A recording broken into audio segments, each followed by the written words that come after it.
কথা বলছি চালচিত্র সিনেমা নিয়ে, যে সিনেমায় বাংলাদেশের জনপ্রিয় অভিনেতা অপূর্ব অভিনয় করেছিলেন।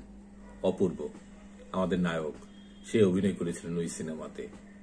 এবং কেমন হলো এই সিনেমা, সেটা কলকাতায় তো সিনেমা হলে মুক্তি পেয়েছিল, সেটাও বেশ কিছু মাস আগের। এখন ওটিটিতে আসছে হইচয়ে। তো কেমন করলো অপূর্ব আর কি ছিল সিনেমায়, সেটা নিয়ে আলোচনা করতে পারি। সাধারণত মানে এই ধরনের কথা বলে হয়ে থাকে অস্থির সিনেমা, মুখ সিনেমা, তরুণ সিনেমা। আমি একটা সিনেমার কাঠামো নিয়ে একটু কথা বলতে চাই। থ্রিলার সিনেমায় কয়েকটা প্রশ্ন নিয়ে আগায়। থ্রিলার সিনেমাগুলি এমন হয়, এই ফরম্যাটগুলিতে থাকে যে একটা হলো কে করলো, কেন করলো, কিভাবে করলো। তো চালচিত্র সিনেমাটা করা হয়েছে কেন করলো এই ফরম্যাটে।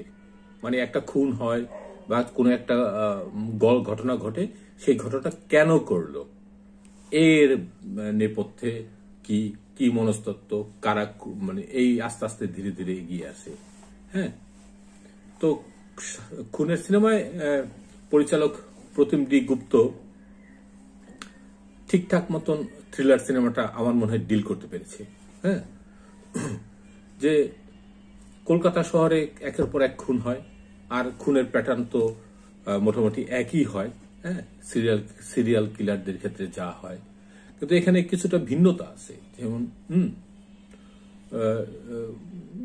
সেইগুলি বললে অবশ্য স্পয়লার হয়ে যায়, তা আমি ওই জায়গাটা যাচ্ছি না। যে এই ভিন্নতাগুলি যারা দর্শক তারা দেখে নেবেন। এখন কেমন হলো সিনেমার গল্প, কিছু লজিকের এদিক সেদিক আছে, কিন্তু সেটুকু বাদ দিলে মোটামুটি চিত্রনাট্য কিন্তু টান টান। আপনি যখন দেখবেন এক বসায় দেখতে পারবেন। ঘটনার পরম্পরা, অনুসন্ধান, এই যে পুলিশের এক এক রকম বোঝাপড়া, অভ্যাস, বদ অভ্যাস, সবগুলি কিন্তু আছে। একটু মজাই আছে বেশ। হ্যাঁ, আর অপূর্বর এন্ট্রিটা একটু দেরিতে, কিন্তু যখন অপূর্ব আসে পুরো সিনেমাটা কিন্তু অপূর্ব নিয়ে নেয়। এইটাই অপূর্বর বিশেষত্ব। এখানে অপূর্ব দুর্দান্ত পারফর্ম করেছে। সেইটা একদম নিশ্চিন্তভাবে সব সমালোচক, সব ক্রিয়েটররা এটা বলে গেছে। আমি অনেকের আলোচনা শুনেছি।